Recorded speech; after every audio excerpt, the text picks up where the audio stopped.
The rise and fall of female leadership. There was once a time when there were many tribes scattered around the world.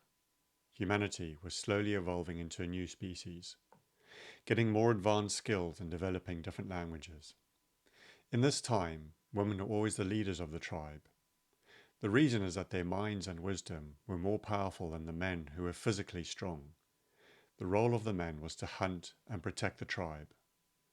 The woman, or at least one woman in particular, was to lead, to make decisions as to where they would go next, where and when they would camp.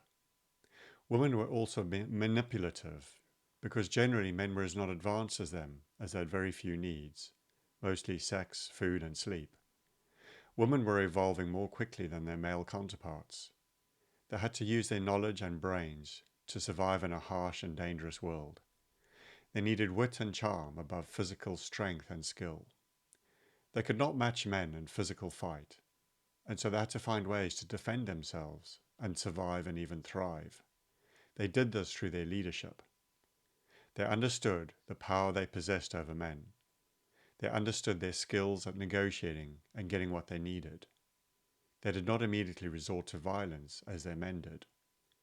They also tried to find a better solution, a solution in which all the parties got what they wanted, within reason. When the women ruled their world in these times, there was more kindness and compassion. There were deeper connections amongst their communities and with nature itself. There was more gratitude for what they had. There was more love and understanding. Meeting another tribe would be a great thing. They could interact and tell each other stories around the campfire. They could learn from each other, teach new skills, tell stories from faraway lands.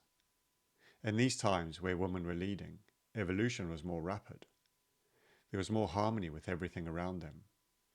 They would watch the animals like hyenas and wild dogs. These animals were also led by a female.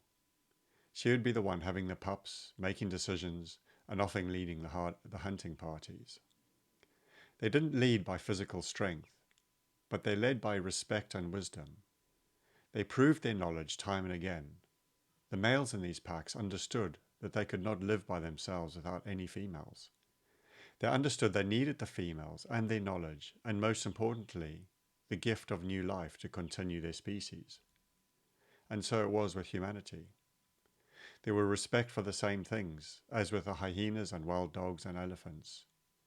Men could lead with brute force, who would be the fastest and the strongest, whereas women would lead with who was the wisest and cleverest, who had the most knowledge and proved their decisions helped the whole tribe thrive.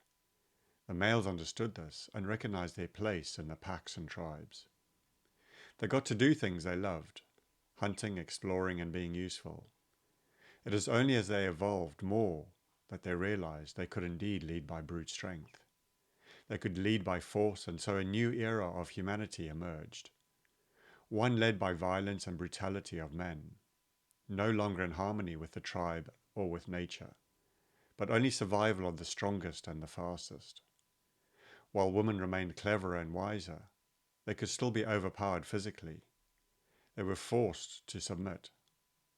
But this new era was no longer a high vibrational one as it had been with the woman-led. It was now low vibrational. There was more fighting and struggle and suffering. There was more hardship. But the men would not relent. Even though they knew deep down they were happier and more content under the leadership of women, their ego would not allow them to relinquish control.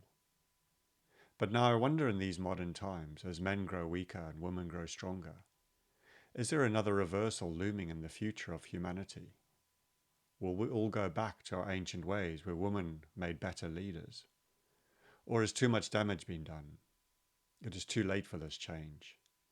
Perhaps there is far too much low vibrational energy ruling the world, and the egos remain too strong to try a different way, to find a different way to rule and live and thrive.